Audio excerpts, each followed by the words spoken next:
wonderful hosting support of Ann Arbor Spark. Ann Arbor Spark is a supporter of high-tech business and the innovation in the Washtenaw County area. The event is being live streamed at AnnArborUSA.org, thanks to Russell Video in the back and Magic Coast, who is our streaming provider. And to both of you watching online, how you doing? Feel free to submit questions online through your little online QA portal, which will show up at Mary Cat's station. Wave Mary Cat. And she will fill out one of these. And that's what I want you to do too. So what I have here, and what you're sitting on now, are these wonderful cards. And we use them to write down our questions. And our goal today is to ask as many of them as possible. We're just going to, it's like the nonstop lightning round for Marketing Roundtable Town Hall.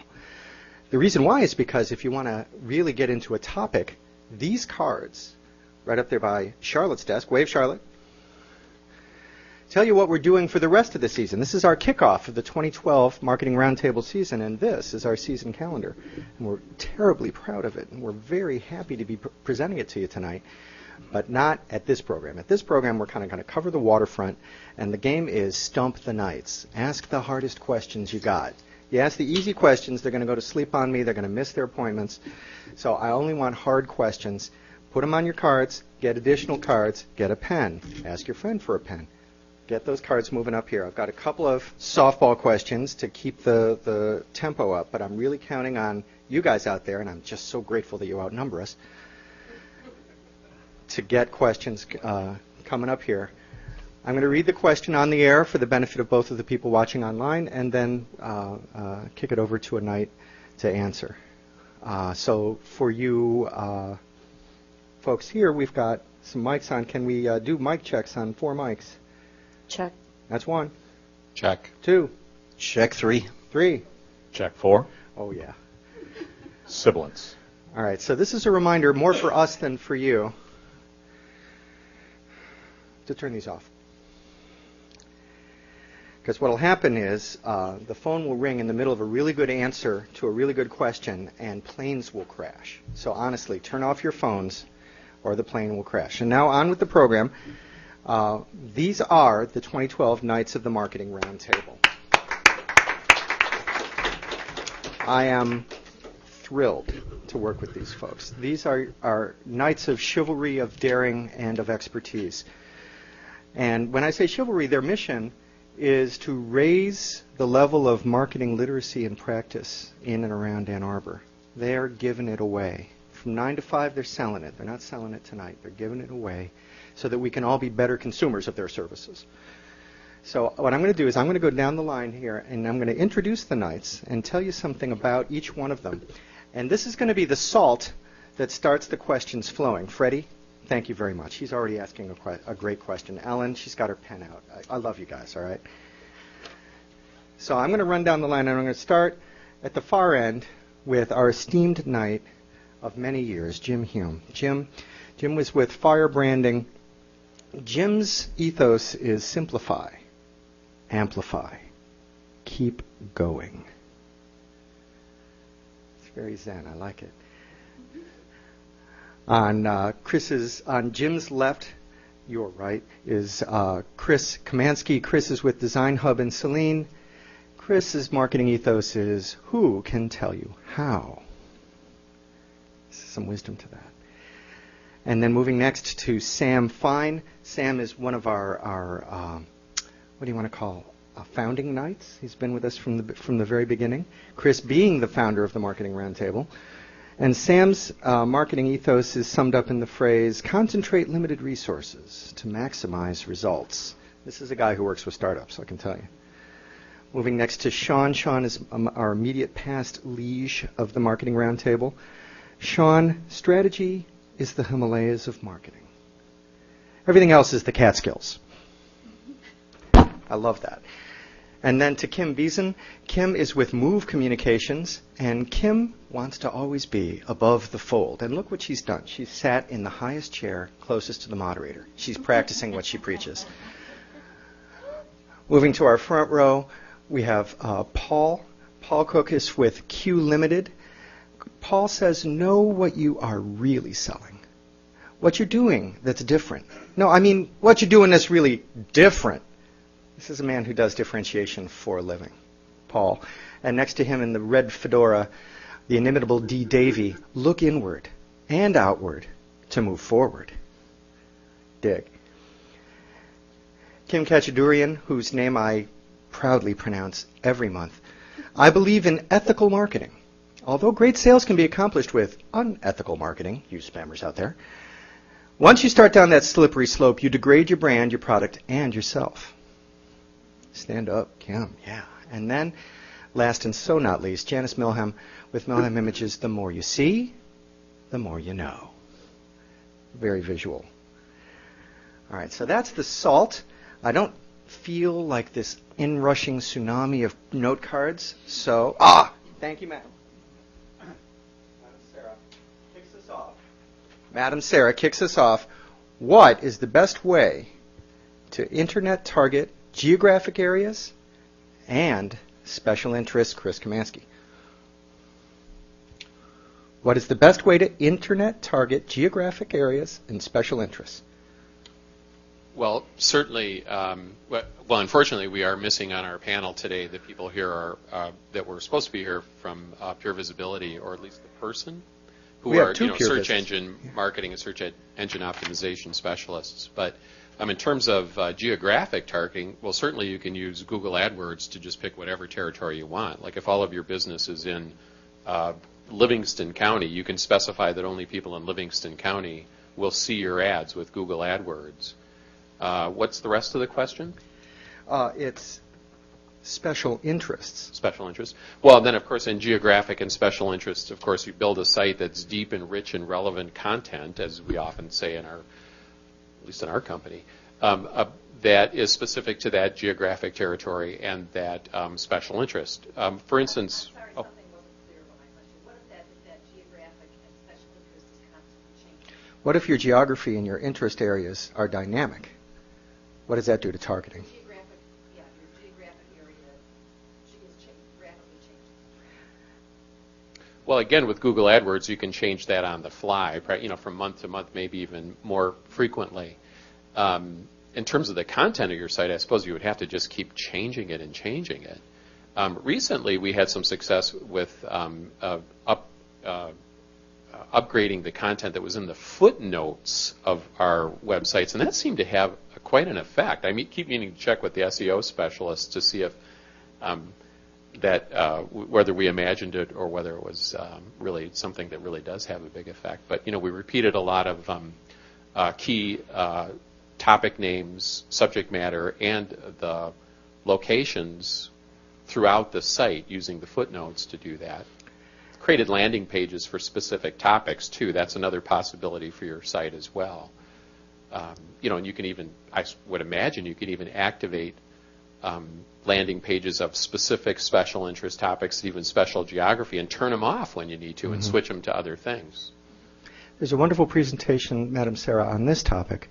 If you go to AnnArborUSA.org, go to their video library and look at the November Knights of the Marketing Roundtable program on social, local, and mobile, and you'll see a presentation by Tom Malash that covers just that question. I'm sorry that Tom is not a knight, and I'm sorry that his moderator wasn't able to join us this evening.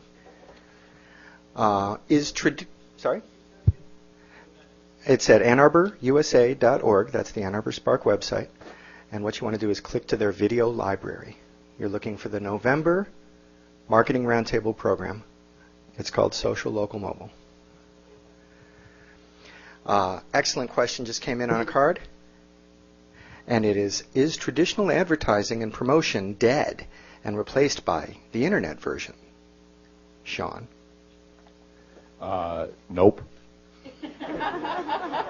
Moving right along. You probably were looking for a little more than that. So in the way I build marketing programs, I'm a big believer in the balanced diet. I tell clients you can eat steak all the time, but it's probably not a really good idea. So traditional advertising definitely plays a role, but it depends on your target market. It depends on what you're selling. It depends on the availability of media. There are definitely traditional advertising vehicles out there. We run lots of campaigns on billboards. That's a really good point. I got a question for Kim now. That was a joke. For Kim Kachadurian. You have two Kims. Kim, how do you compare fishing and marketing? Well, some people know me from back when I was job hunting, and I actually put together a website, geekymarketer.com, and I compared fishing and marketing because to me they're so synonymous, and I have a fellow fisherman here. It's the whole idea of when you go fishing, most of us that like to fish don't just fish for every fish out there and hope something jumps on the hook. A lot of times we're fishing for a specific fish. So we have to use the right bait. And when you're talking or you're trying to get new customers or you're talking to people, you have to use the right bait because without the right bait, they don't bite. Now, he's a fly fisherman, so he does very specific bait per the area that he's actually fishing in. And that's the same anytime that you're looking at a market that you want to attract. You have to go and show them something that makes them want to bite. So to me, marketing and fishing, every time when I'm fishing, I'm thinking about marketing. When I'm marketing, I'm thinking about fishing. So they're synonymous. Awesome. Good answer. Thank you. I got a question from the crowd. Is digital marketing and advertising worth the hype? Jim? Well, worth the hype or worth the money? Those are two The different question questions. said hype. I'll let you answer both. Okay. Well, is it worth the hype? Well, by definition, if you know about it and you see it and you feel it and you experience it, then that's hype in and of itself for your company, for your brand. So therefore, it works. You know about it. Specifically, though, who asked the question? Specifically, hype in the brand itself, the company, or the idea of it? Well, I guess It's the new big thing. Is it really worth it? digital itself, the internet, all of it. Well, not traditional. Keep traditional out of it. Well, I think it's worth. It went through a wave, just like everything else in the internet, where everything was kind of overvalued, overhyped, over everything. And then it got to a rational point. And I think over especially the last 3 years, it's gotten to a point where everybody is looking at budgets and seeing, return on investment. And with digital, that's one thing that you can really see pretty well is return on investment. You can track it. You can see everything that goes through, and you can see for every dollar I spent here, I'm getting this out of it. Something you still can't do with traditional. So good programs, absolutely worth it. Bad programs, not worth it at all. I think there's a lot of companies, to Sean's point earlier, that don't do anything balanced, figure that they have to put all of their money into digital. It doesn't work out the way they think it does because they're not doing something balanced. They're not getting, they're getting clicks, but they're not getting any sort of depth as far as what they're trying to communicate. So I think, yes, it has been in the past too much hype, but I think it's getting to a rational point at this point. Good question. And I got a follow-up, and this one's for you, Dee. Which marketing technique is the silver bullet? I love this. It's all of them or none of them. And it always, always depends. No matter what business you're in, you have to understand who you are as a business, who your customer is, what they want, and why. And you have to know where those customers hang out. And depending on all of those variables will determine what types of marketing techniques are going to be the most effective for what you're trying to achieve in your business and reaching your business goals. So it depends.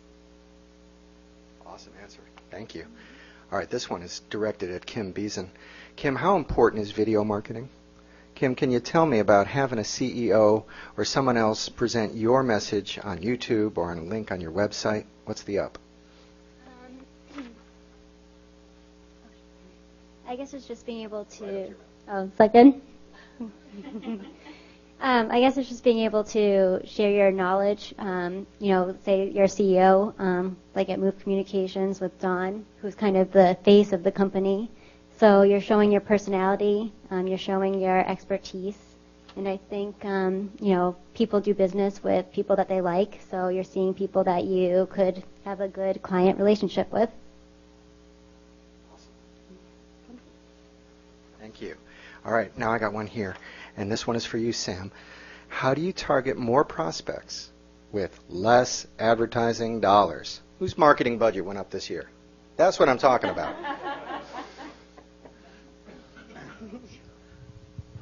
Well, there are a number of ways to do it. The thing is to look at how you can stretch your dollars and reach the targets that you want. You can use the social media, for example, which is very low cost, but you need to do it right, and there are people, you want to deal with experts that know how to do that for you.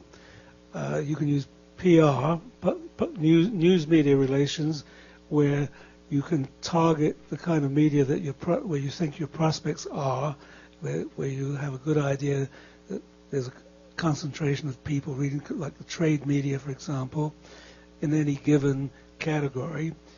And then you can use advertising, and if your budget is really tight, you can use small space ads. You don't need a full-page ad to get through quite often. For example, if you use the classified, if your business allows you to use the classified section, instead of doing one classified ad, you might do 10. Pay for 10 column inches, and you get the value of dominating that page, almost like a full-page ad.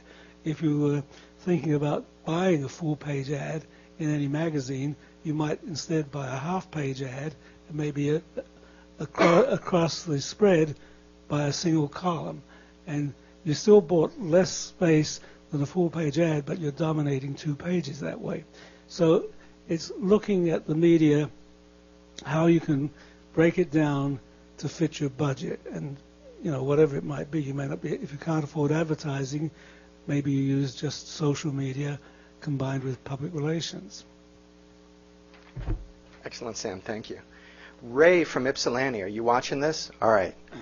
Ray, this is an awesome question, and I'm really happy that you sent it in, and I hope you watch us every month, and I hope you come in here and shake my hand one of these days. Ray from Ypsilanti writes, what social media features, like Facebook, Twitter, YouTube, what techniques could I use to market my business better? And this one's going out back to Kim. Hi, Ray. Thanks for sending that in. There's been a saying that you should do like 80% about your industry or your what your followers might be interested in, and only 20% actually about your company. And that way you don't come off as preachy. And every single one of these, it's always a good idea to put in some things that people might find interesting, but not necessarily just about your company or just about your specials or just about your brand. So in other words, if you were like an outdoor outfitter, let's say, and you really wanted to reach out more to your Twitter followers, your Facebook followers, etc., you might talk about a great story that you saw about catching a sturgeon, and it took 2 hours to, land it and bring it onto the shore and get a picture. Or you might talk about waterproof equipment and, where you see better equipment out there. And maybe it's not something you carry, and it's something you're going to start carrying. So it's more about engagement and actually getting people to have conversations with you. So I think that's the biggest part of it.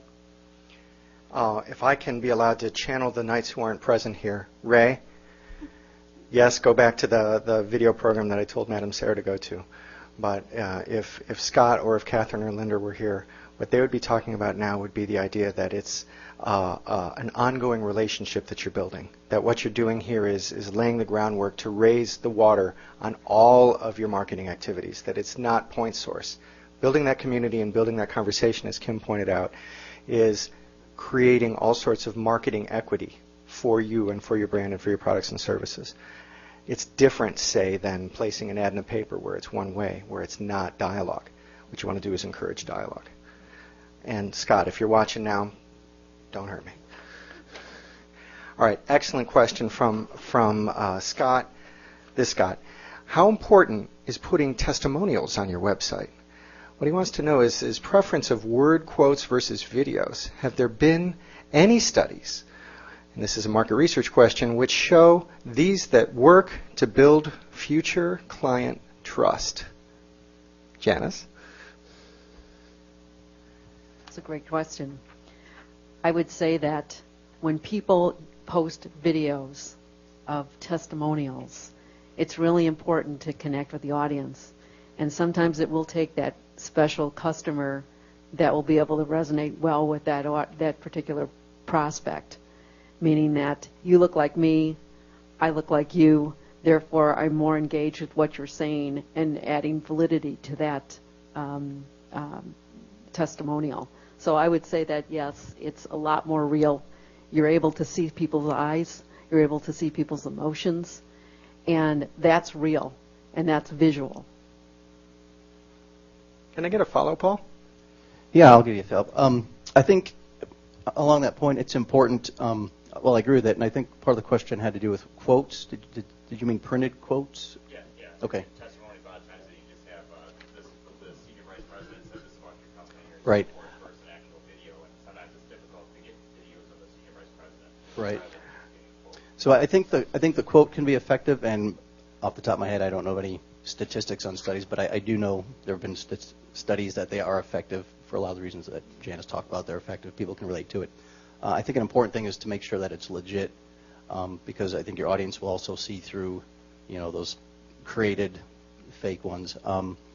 Quotes versus video, again, I think it depends on the quality, because a lot of things come back to, as I like to say, keep in mind everything is image advertising, or you can't not do image advertising. So if you have video up there, but it's not on par with the rest of the quality of your site and your design and your brand, that's going to water things down. So I guess it depends on what's right for that client, for that website that it might be on. It kind of depends, also on the layout. But I think they're both valid, whether it's in print or in video. I would say, make sure they're legit and solid and things that people can relate to and believe. So I think the good people of New Hampshire are being bombarded with answers to your question today. We're doing a town hall. This is a difficult day to do a town hall on, and there's going to be a lot of examples that are answers to the questions that we're getting today that are all going to be coming out of this pop-up industry that'll just happen in 12, and hopefully will go away soon. All right. This question is a follow-on to one that we read just a moment ago, and it asks if it's possible to localize banner ad advertising. Now, banner ad advertising, it's still out there, it's still a moneymaker, but it's not got the same toolbox associated with keyword advertising. So I'm going to throw this one out there. Who's going to take localization on banner ads? I can take that. Thank you, Sean. There are a number of networks out there, Yahoo, MSN, a variety of others, that can do targeting on almost any parameter you can come up with. A lot of them are starting to do behavioral targeting, but they can do demographic targeting. They can do all kinds of different things. So there are plenty of ad networks out there doing this right now. Now, Sean, the ad networks have these tools, but are they client-friendly, or do you get an agency to kind of help you through this process? What's the role here in terms of services and spend? Well, if you're smart, you get a media buying agency to help you. Okay, Sorry, don't make it look like I'm leading you on it. Right? Handed that to me, so I had to take that. A little softer next time. Yeah. I think it depends. I think it depends on how many variables and how many parameters you're dealing with. If your buy's fairly simple, you can probably figure it out for yourself. And of course, your media rep will always tell you that they can do it for you. Always. And guess what? They'll end up selling you more, usually. But the growth in the targeting of banner ads, probably in the last 18 months, has really been pretty startling. And you can target things in a way you couldn't not very long ago. Sean, give us a for instance. And I'm looking specifically for a targeting success story in B2B lead generation. So, for example, one of the things that we've done is we've run LinkedIn banner ads for our client, which is one of the software divisions of Siemens. And what we've done is we've targeted the banner ads based on people who have manager or above level titles for manager and above of engineering within a company of a certain size. You can do that? Yeah, oh yeah. Oh, that's so cool. But here's the really creepy one. There's another term out there called remarketing. So I can cookie you when you go to my site, and then I can have my banner ads follow you everywhere else you go, which is a little creepy. Yeah, that's not creepy at all, yeah. Use that carefully. All right. Dee, a follow on what Sean was saying, other social media opportunities for B2B lead gen. Social media is it's very mixed when it comes to B2B. We hear a lot about Facebook and LinkedIn and Plexo and a plethora of other social media outlets. For me, my favorite for B2B has to be LinkedIn. It has a professional standing. It's been around a long time. It is well trusted and well used within the professional community. Ways of using LinkedIn for B2B is to associate yourself with groups within the LinkedIn community who have a similar interest or an interest that you can satisfy, as Kim said earlier, with useful and valuable information. It's the giving out that will eventually lead to the receiving back in. So using LinkedIn groups for B2B, an excellent way of promoting yourself in a fashion of giving into the community. Another way of using LinkedIn for B2B is by using the search function to identify prospective clients by perhaps title and or location. Still lead generation. Yeah. Awesome. Thank you, Dee. All right, this one's for you, Chris. How does a small, young startup company, someone with limited resources, decide its marketing priorities? Is this working? Well, I'll go to my marketing ethos that David quoted, the who can tell you how. That's a really key question that we always ask our clients when we're helping them plan their marketing activities. And I'll give you an example of it. Most recent one, we do a lot of work with Daycroft Montessori School, and they've established this program called Montessori Fun Days, and it's a way that they get parents to come in, parents of very young children, to come in and test out, the Daycroft approach to education. So they can sign up for just one of these lessons, or maybe do it for anywhere from 6 to 10 weeks or so. Have their kids in there for 90 minutes at a time over the course of that time, once or twice a day. So this has been a successful method for them to come in and kind of get this family into the Daycroft community. And they were wondering, they've upped the number of Montessori Fun Days that they're going to hold, and so now they want to draw people in. Well, when we really scrutinized with Daycroft who their core prospect is, I mean, many, many households in the area are potentially prospects for them, but really the core is households with children of a certain age, like 18 months to 33 months really is the core there. Households of a certain household income, and it's really pretty high because when people who are going to seriously send their kids to that school are paying a pretty high tuition, and households within a certain radius of the school. They just don't really go out to Plymouth and Northville and places like that. So when you throw all those variables in, we worked with an outside list supply company really initially just to test how many households there were in that area. The numbers were pretty small. It was kind of a wake-up call to Daycroft. For one hand, they realized their market is probably smaller than they thought. But then secondly, we started realizing direct mail was probably a very cost-efficient way to reach those people. Why wait around for them to find you or look for you, but just hit them in a very, very targeted way. So that I could cite many examples of where when we've really scrutinized who the core prospects were for the clients, it indicated what methods would probably be most effective and efficient for reaching those people, and thereby kept their costs down. Kept them from looking at things that were inefficient and that would be very, very expensive. Cool. Thanks. Over to you, Jim. What's the number one mistake that companies make when marketing? Number one mistake. Looking in the mirror instead of looking out the window. I think it's one of those things that everyone tends to do in companies is just take a look at what they do, what they're all about, what they're good at, and always phrasing things in terms of that instead of trying to say, what do I do, how do I serve customers, what do I give them, and creating communications in and a strategy around that. Instead of just trying to get your bullet points out, try to put yourself in their shoes and figure out what they want, how they live, how they consume media, what they want to hear, what they want to listen to. Always looking at your customer and seeing your world through their eyes, which, I will say that's one of the reasons that using an agency is a positive, because most companies are unable to do that, and it's no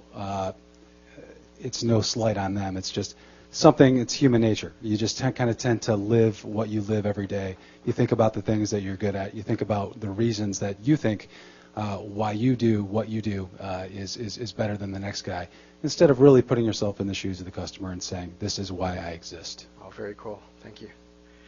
All right. Hello, Lisa from Ypsilanti. Yeah, you and Ray have got to get together because you're asking really good questions. All right. Lisa asked, how important is it for my business website to have a high Google page ranking? And what are some ways to actually boost that sucker without going way out of pocket? Kim Cachadorian. I'm going to say, I'm going to repeat what some of these other people have said. It depends. It's a diaper ad. Yeah, really. A high-ranking site sometimes will cost you a lot to kind of bump it up that way. The truth is you just want to make sure that the people are your potential customers can find you. So if you have some kind of goofy name that they're always going to misspell, make sure you have the misspellings in your keywords. Someone like me, my last name's Cachadorian. Guess how many jokes I get about Kim Kardashian? Yeah. It's the resemblance. Hardly. I wish I had her money, just not her life. Been married longer, yeah. Yes, a lot longer. But it's a whole plethora of things. It's the idea of making sure that your customers or your potential customers can always find you, and that can always change. I recently had a friend that lost her job after 18 years, and so I Googled her, and what came up with her name was about another Meredith person. But I told her, I said, oh, my God, you have to get this woman off the front page of your page one, as they call it, because what was on there was not something you would want associated with her. So it's things like making sure your company's on LinkedIn. LinkedIn will always, always, always show up on the first page of results. So if your company's not on LinkedIn, you need to get it on LinkedIn. If you're not on Facebook, you need to be on Facebook as a business, just because that will always show up as page one. Start looking at your competitors and what they're doing to get on page one, and then start looking at how you can do the same things. So sometimes mimicking your competitors is not a bad idea, because if they're doing it right and they're getting the customers, then you need to figure out how to start doing the same thing. Excellent point. Thank you, Kim. Oh, did you know I was about to ask Janice, can I market my business effectively without a website? Maybe just through a Facebook fan page or a LinkedIn page, one of these things that pop up like Kim was talking? Well, yes and no. Tell me yes and then tell me no. The reason to have a website years ago was just to have some presence. Everybody was doing it, and it gave you legitimacy, just like so does LinkedIn and so does Facebook. Today, a lot of people who are on minimal budgets are doing blogs, and there's a lot of blog layouts today that almost look like websites. I mean, they're absolutely beautiful. And, depending on the breadth of your product line or the number of services you have, you may not always need a website, right now. Maybe you just need a page that talks a little bit about what you do and how you service your clients and what your goals are and how you're different than your competitors. And most importantly, to have some call to action on that blog or on that Facebook page or LinkedIn to let that prospect or customer know how to reach you. So that's my answer. That's an excellent one, and thank you for it. No, just hold on to that one. Sean, what's the next big thing? What's going to really pop in 12? I think the next big thing, and this goes back to some of the points that we got to earlier, is the pendulum swinging back to normalcy. And I think integration is the next big thing. I think people are going to find out that taking all your marketing dollars and saying, I'm just going to do Google AdWords because it's the only thing that works, was kind of a mistake and was kind of a short-sighted perspective. So I had a client last year ask me, as we were working on building their media plan, what new thing are you going to do for us next? What really cool thing are you bringing? And I said, I'm going to start helping you tie all your pieces together better. Integration is the balanced diet. You're talking to a diabetes guy, right? Okay, good answer. Sam, how do you target more prospects? I'm sorry, how do you target more prospects with less PR dollars?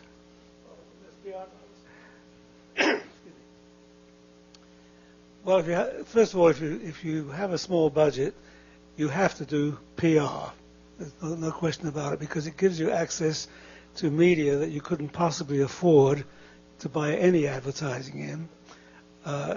That's if your information is interesting enough to be published. So that's key. It's got to be newsworthy to begin with. The way to stretch a budget, for example, if you want to, if you have a vertical product that can utilize trade media, you don't need to buy the whole country. You can just buy, for example, if you're in your local market, you might want to buy Detroit, or you might want to buy Michigan, or Northern Ohio. And to buy one state, let's say you're buying from PR Newswire, you're probably spending around $250 to buy Michigan. You're probably spending $240 to buy Detroit. There's a $10 difference. But the point is that you can buy a state and cover your market, your regional market, as far as reaching the media goes. But when it comes to the trade publications and professional journals, you can request certain trade lines that fit your particular activity. And when you do that, your news is going to trickle out to the weeklies, the quarterlies, instead of just the dailies and the television and radio in your local market. It's going to get into the media that your customers are reading, even if they're far away. And it will also give it legs to make it last over time. And you're getting all this for a few $100s. Try to buy an ad that will do anything like that, and particularly when you have the credibility once it appears in the news media. Oh, very good point. Good answer. Thank you. All right, I got one for you, Dee. Is there one first marketing thing that a young company should do when it's launching a new product or a new service? This is the one first thing you just gotta do. I'm going to use one word: plan. Know what you're going to do before you actually do it. Sit down and think through who your market is, what your strategy is going to be for reaching that market, and leave no stone uncovered. You have to do your market research. You have to go out and talk with your potential customers. You have to get, as my colleague said, in their shoes, not looking in the mirror. You have to understand the world from your customer's perspective. And you have to understand your competitors, who may not actually be your competitors at all, depending on how your customers view them. They may actually be cooperative partners. So do your market research, do your homework before you hit the ground. Oh, great answer. Paul, can I get a follow-up? Well, she sort of covered what I was going to say, and I nodded agreeingly. Yes, know your competition. And when you say, before you launch, and you said product, so I'm assuming product. And with that, I mean, I assume that you've already established your brand and your company, and who you are as an organization. So from there, yeah, do your homework, know the competition, know if there's a need in the market. Again, as David said earlier, my thing is, what are you doing that's different? No, I mean, what are you doing that's different? Because a lot of people, when they answer that, they kind of say off the top, well, this is what I'm doing. But when you really, the reason I repeat that, because sometimes you have to really dig deeper and really look at what else is going on out there to know how you're different, and really be honest with yourself too, and say, is this really different? That's a good point. Thanks. I got one for you, Jim. What factors are important when you brand yourself, when you brand your company or your product? Got an hour? What factors are important? Take a moment. Okay. Go. Okay. So there are a multitude of factors, and I think a lot of the things that Dee talked about, going through that process of, first figuring out who you are internally, then going out externally to your potential customers and figuring out what they have to say. Sometimes those are two completely different things. And when they are two completely different things, you have to listen to your customers over yourself. Or you have to completely be prepared to spend time and money and energy to change their minds. Positioning is an important thing, really figuring out what your competitors are doing and then trying to find a true position, not next to them, but away from them. Because what you really need to do is try to figure out a place to be where they're really not. And not just from a product and service standpoint, what are you offering that's different, but also from what is your brand all about? What are the values of your brand? What's the personality of your brand? How are you going to market? All of these things have to be different from your competitors. And what so many people do, especially when we talk about startup organizations, they tend to be a me too. I'm going to be exactly like this successful company, but I'm going to be smaller and more nimble. Well, that's not a sustainable difference, because what you end up doing is, in a perfect world, you grow.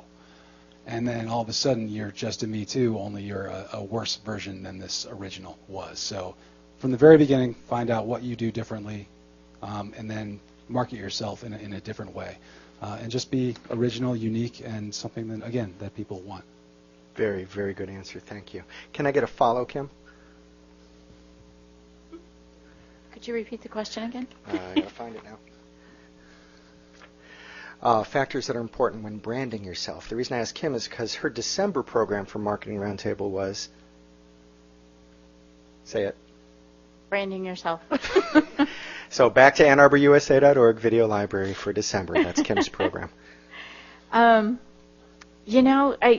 Following up on, I think, in this day and age, you do have to be unique. And you could just say you're more nimble. Well, show how you're more nimble. Show that you care. There's a lot of companies out there that can maybe do the same thing as you, but if you don't care, or you have the possibility to show that you care, or your customers are talking about you on a video or something saying, listen, I've had a lot of companies that have taken care of XYZ for me, but this is the first company that bothered to look at my problems and came up with good solutions. That's where you're differentiating yourself. If you're a company that can show that you can help customers with their budgeting even, it's kind of interesting. I work in an industry where I help customers with their budgets, which I've never done before. That's a neat little trick that I was able to learn to do. So is it really part of my job? Nope. But it shows that we care, and because of it, you get repeat customers then. It's churn insurance. Yes, churn. I like that. That's a good word. You can use that. Or a good term. Just credit me. But yeah, I think, every brand has something unique about it, and that's what you need to work on. And keep working on it, because it'll change over time. As new technology comes out, as you get new employees, that maybe you got an employee that's a superstar and brings a whole different thing to your brand. So it's a constant change. Awesome, thank you. Over to you, Chris. What's the single most important thing to know about your business opportunity before building your marketing strategy and your plan? Into the mic. Again, that's kind of my answer from before. It's like, who you're going after and why they care. I will. I'm going to answer this by following up a little bit, if you don't mind. Go for it. We've worked with a company called McCready Group, and they had a product called WebIDS. They have a product called WebIDS, and they had some strong feelings about why it was important to their market. They were comfortable with developing it to a certain extent and just taking it out there to market. So their product introduction was really their market research. And they did that. They went out and showed it to people and contacted people, did a prospecting campaign, a demonstration campaign, got some people to sign up. But they also learned in the process that there were things they could do to improve the product, that it didn't do enough. There were some people that said that you weren't, solving a big enough pain for us. I'm not really losing sleep over this, but if it did more, I would potentially be interested. They also found out that part of their assumption wasn't right. They thought people would use the product mostly to make this process more convenient, but it was really that they wanted to feel more sure about accuracy, so that it was really confidence was really more the message than convenience. And so that what they essentially did was, they followed that dictum or whatever. I think it's the old Woody Allen phrase. They showed up. 90% of success in life is showing up. And then they listened. As Jim and others have been saying, they listened to what people said about their product and and didn't try to enforce their vision of the world on their market, and were able to then revise the product. But the other key point is kind of like that, if you're familiar with the Clue Train Manifesto, that the internet opened up a conversation among people, that markets are conversations. They showed up, they got the conversation going, and they learned what they could do better, and then went and did it. And that was the key to their success. Awesome. Thank you. I got a compound question for you, Kim. And it's funny because I think questions trigger questions. So let me ask them in a sequence. First, if you can please tell us some examples of companies who are just doing a really good job with social media, what the good examples teach the rest of us, and then if you can follow up and say if that good example goes all the way to Google Plus or if the jury's still out on that. You can start with the first part. So the first part is good examples, good job, companies doing a good job on social media. What are the success factors? Well, do you mean locally or just? In your experience. You look at a company and say, wow, I'm going to do that. And it could be a national. Mm-hmm. I'm just going to think about that for a second. Okay. Well, I know that I look at PWB a lot because, I was talking to Chad a lot about social media and the blogging, just being consistent with blogging. Being consistent. Doing it every week, I think that is a key. Facebook, and I think we've said this before, but, not always talking about maybe what your skill set is in, but just interesting facts about your company. What's a good frequency for that? For Facebook? Mm-hmm. I would say with Facebook once every day, and with Twitter, I would say probably a few times a day. Awesome. So I think that's just the consistency, I think, is the biggest thing, which can be the hardest thing to do when you have other projects going on and other deliverables. All right, thanks. Can I get a follow? I'll jump on a follow-up. Yeah. Just some things, maybe I don't have a personal example, but things that I'm aware of. I think it comes back to companies that are doing a nice job of closing that loop. And I think, for example, a huge company like a lot of the retail companies are pretty good at it. Procter & Gamble is a company that I know I've read about, and a lot of, on brandweek.com and things, where they're in their monitoring and seeing what people are saying, seeing what their customers are reacting to, and then adapting, products, maybe inviting those people in for focus groups, things like that. So closing the loop and doing a lot with it. Oh, Sean Tailgate. He shouted out to you, you got to do it.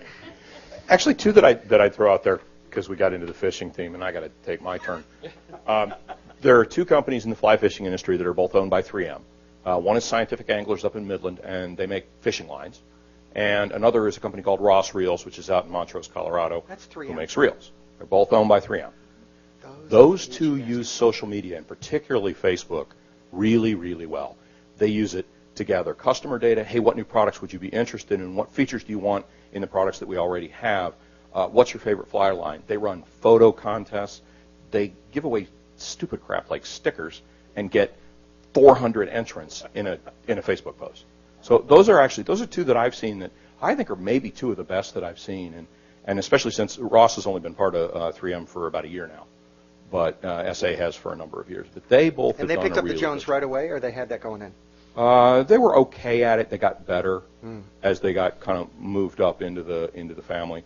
The only dumb thing they did was they decided to redesign their logo, and the new logo sucks. But can they help them with redesigned that. the logo so they'd fit into the 3M family better. So Hands of folks who, when they think of a social media powerhouse, 3M springs to mind.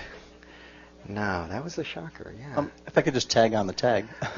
I think that's a great example of knowing your audience and knowing what's important to them, because that's how you get them engaged in that conversation. And yeah, so I'm always out there looking for what stupid fish my buddy caught. So yeah. Well, there you go. They've got their niche, Well, and they keep know holding on what's to that important. mic, because I got one just for you, Paul, and it's what are some tips to be able to measure marketing return on investment, MROI, when communicating with your CEO, or better yet, with your CFO. And these are guys who, and I know these guys, all right? I talk to these guys. They believe that increase in revenue is chance. Oh, revenues are up. No causality there. So what metrics do you use in order to drive it home?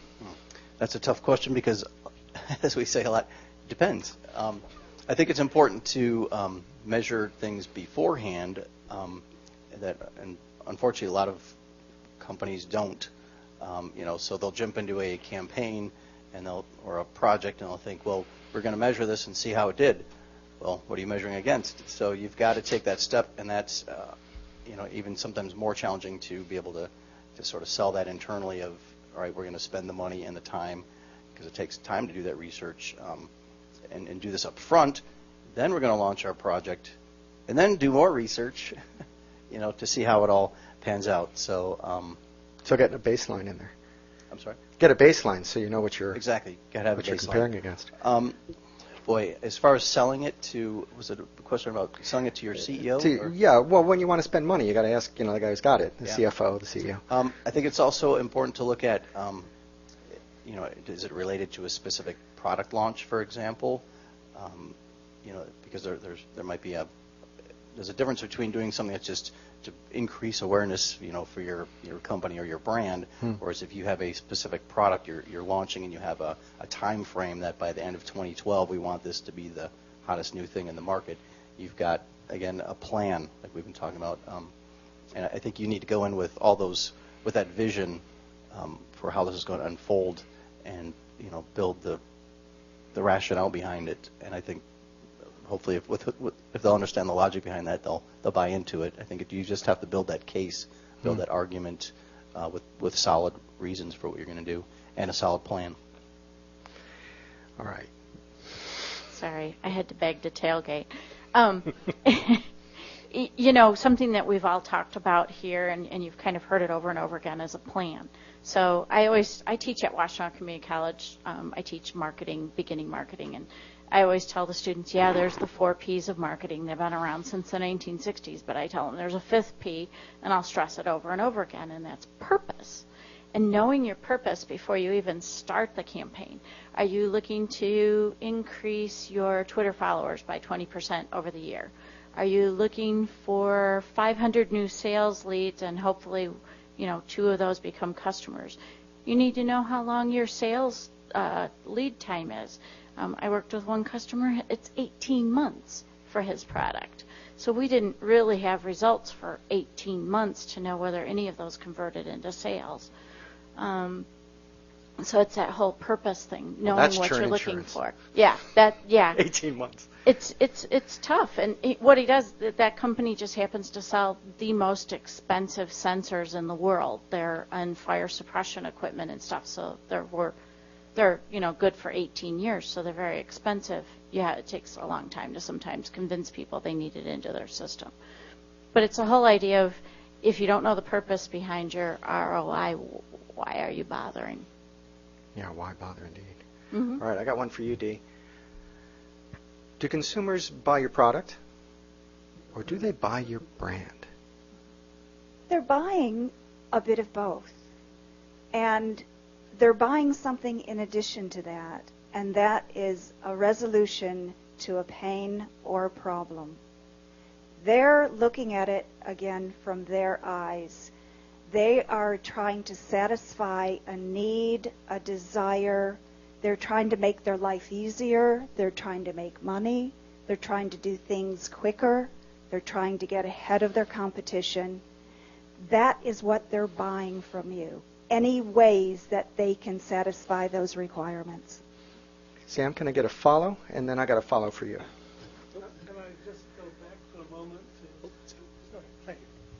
go back to the measurement discussion? In a minute. And do a follow for D, and then we'll get Okay, there. repeat the question for me. It was, what do consumers buy? Do they buy your brand, or do they buy your product? Well, I think people, in the first place, most people know they want something to begin with. But they are influenced to a great extent, I think, by the branding that's out there. You know, people look at consumers' reports and they see the category of item that they want to buy, and they see the ranking of the brand. And quite often, the brands that are successful are the ones that are also the most best known. And they don't necessarily correlate. I mean, you don't always get the best quality in the number one brand, but people are influenced and may be inclined to go with a lesser known brand that is well rated, but the better known brand will often tip the scale in favor of making the purchase with that company. What do you think, Jim? No question, it's a brand. Everything in the world is a commodity until you put a package or something on it, with the exception of just a few things that are extra special, innovative, and everything else. When you go to the grocery store, there's a reason that the generic items don't dominate. Everything in the world is a commodity until you put that brand layer on top of it, and that's what people are buying. That's what moves people. That's what creates that relationship that people have with that brand. Even if they don't think they have a relationship with that brand, they do. Whatever you come in contact with, there's images, there's pictures, there's things in your mind that come with that brand. Coke is sugar water, but it's not just sugar water, is it? So I think it's definitely brand, and whether any of us want to admit that or not, it's true. Jim, a follow, and then I'm going to give it to Sean to follow your follow. What does your kind of marketing ethos say then about branded products versus private label, where a manufacturer is interested in getting a product out there, but a branding company is less interested, and there's value everywhere in the chain? Where's the marketing advantage for the private labeler versus for the brand? And I can give you a pharma example, which is on my card here. Yeah, why don't you? Just so we can talk about something tangible. So what we're talking about is generics versus branded medications. You know, there's 5 acetaminophen on the shelf, and then there's Tylenol. There's 5 ibuprofens on the shelf, and then there's Motrin. Let's take the Tylenol example. You know, just and this is just putting yourself again in the shoes, walking down the aisle. Common sense tells you that the thing right next to it that says compare to, it says, you know, compare to Tylenol is right next to the Tylenol. And you think in your mind, you know, it's a couple dollars less, but you instinctively pick up the Tylenol almost every time. This is just kind of a thought in mind of it seems more trusted. It seems like there's money behind it, and therefore I trust it more. It seems like you can picture in your mind the chain of the supply chain that brought this bottle to it, even though it's the same. It seems like it's different. Yeah, I know it's exactly the same, but it seems like it's more trusted. It seems like it went through this process. You saw a commercial for it. You feel trusted. I'm going to give it to my kids. I feel like, you know, this package around it means something to me. I've made a relationship with this. This one I don't know. So all of these thoughts are going into that purchase, and that purchase is quick. So you are willing to put those extra couple dollars in just for that experience, just for that trust. Sean, a follow? Can you repeat the question so I can answer in that format? Okay. And it's what do consumers buy? They buy your product or they buy your brand? The follow that Jim was just going on is, what does that say about branded products versus private label products? And the example I gave Jim was pharma. So I'll take this in a little different direction. I'll take this in the business-to-business direction. And what that turns into in most business-to-business settings is a channel issue. How do you go to market? Do you have the resources to go to market directly, or are you better off with a leverage sale? So, for example, you've got some great new piece of technology. Are you better off to go market it to the consumer, Or are you better off to go find some OEM who says, ooh, I want that technology in my product, and I'll go sell it to a gazillion people? So I think for a lot of clients, that really involves taking a very realistic look at your channel and saying, is it even possible for me to sell direct, or am I just better off to go find an OEM who has money and power and can beat the hell out of this? Wow, very cool. Thank you. All right, I'm going to shift gears here, and I'm going to send a question out to Janice. Janice, please give me the way to create authenticity in a marketing message. Well, we talked a lot about different ways to reach people. A lot has to do with the way you deliver the message. And, today we live in a world that's full of different marketing messages. We're getting bombarded by it constantly.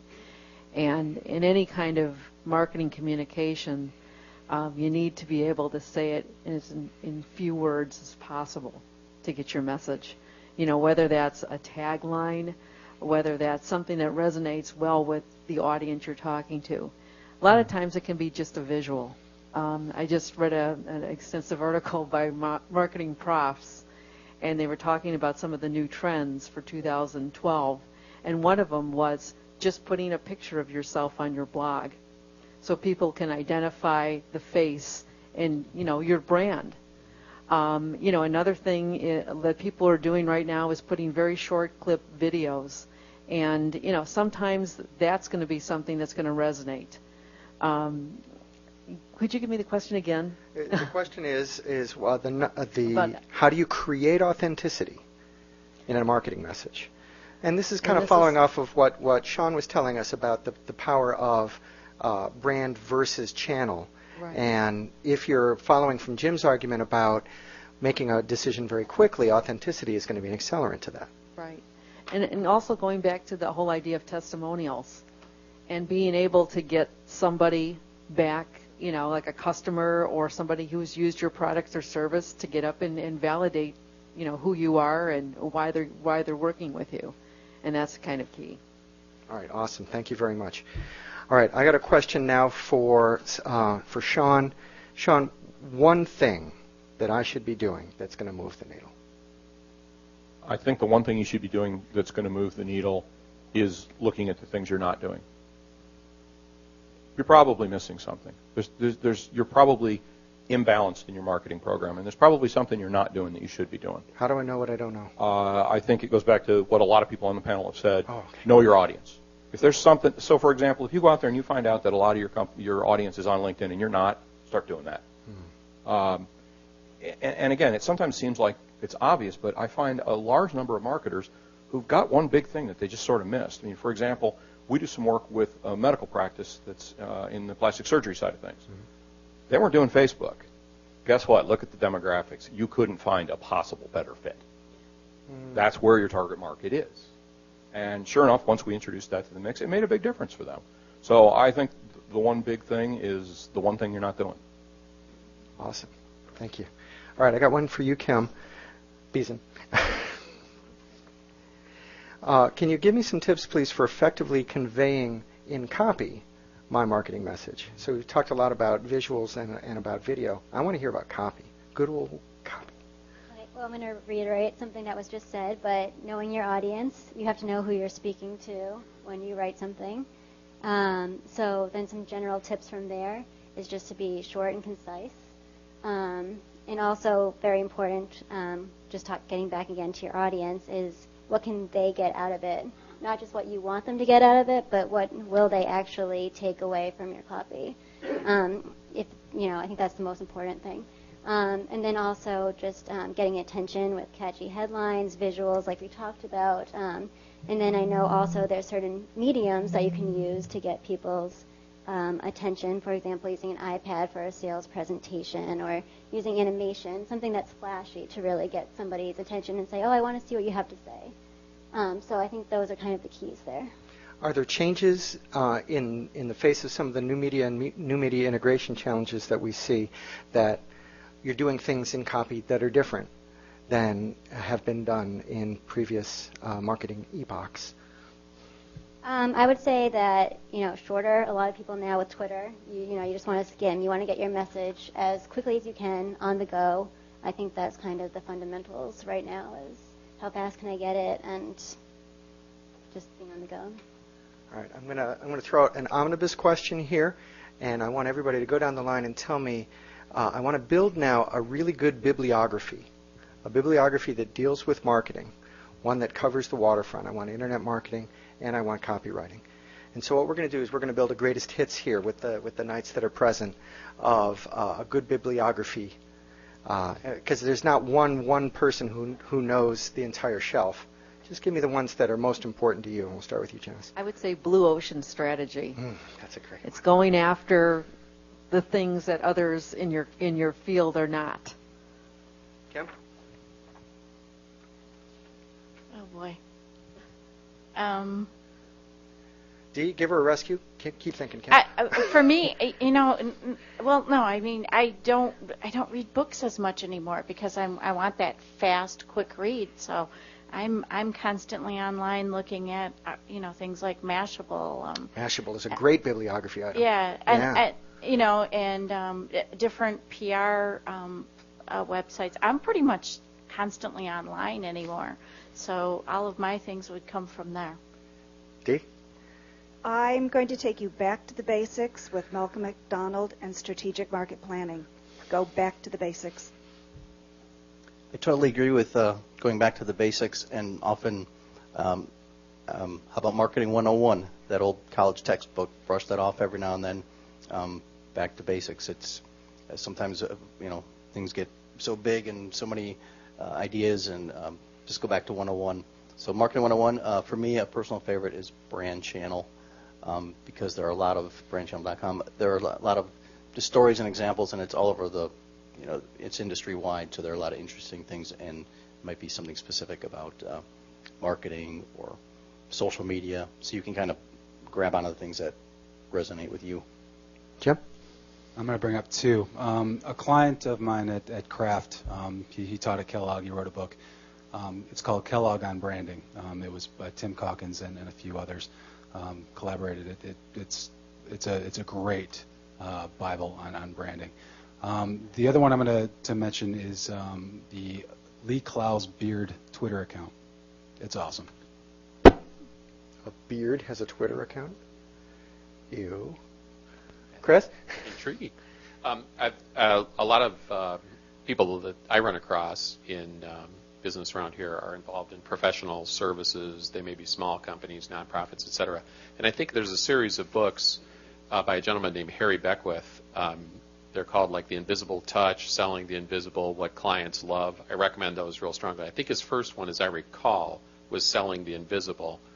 But The Invisible Touch had a chapter on like the 4 keys to modern marketing, and I found those very, very useful. And then just a little off the wall here, again, with a lot of companies that I run across, they're small, they don't have many resources, but they want to market very smartly. And I think you can get a lot of wisdom out of things like Moneyball, the movie and the book about how to be small and smart. And of all things, a book called Alfred Hitchcock and the Making of Psycho. And how people made, I'm sorry? As a marketing text. As a marketing book, yeah, All right. because he was a brilliant businessman and figured out how to make a movie with very little money with his own money and just sell it to the world by targeting the message and the content and the style of it very, very directly to a targeted market. Awesome. Sam? Well, my particular favorite is David Ogilvy's Confessions of an Advertising Man. A classic. And I've probably bought half a dozen copies. I buy it over and over again because I can never find it, or I'm someplace where I don't have it. And I've got dog-eared copies, paperbacks, hardcover, you name it. It's an adventure to read the book if you haven't. It's sort of part biography, but it's an exploration of advertising, and with a big focus on copy, because he was a great copywriter, and he became famous for writing in the early days. I'm talking a long time ago. Even before us? Even before you. The Mercedes ads, at least that were in Europe, he wrote most of them, and they were extremely long copy. I mean, you take a full-page newspaper ad, and it would be filled with like 12-point or 10-point type, telling you all the nitty-gritty details of the wonderful technology of the Mercedes, and you could not put that page down. By the same token, he'd talk about when you could do it in one line of copy. What's the name of that book? It's David Ogilvy's Confessions of an Advertising Man. Confessions of an Advertising Man.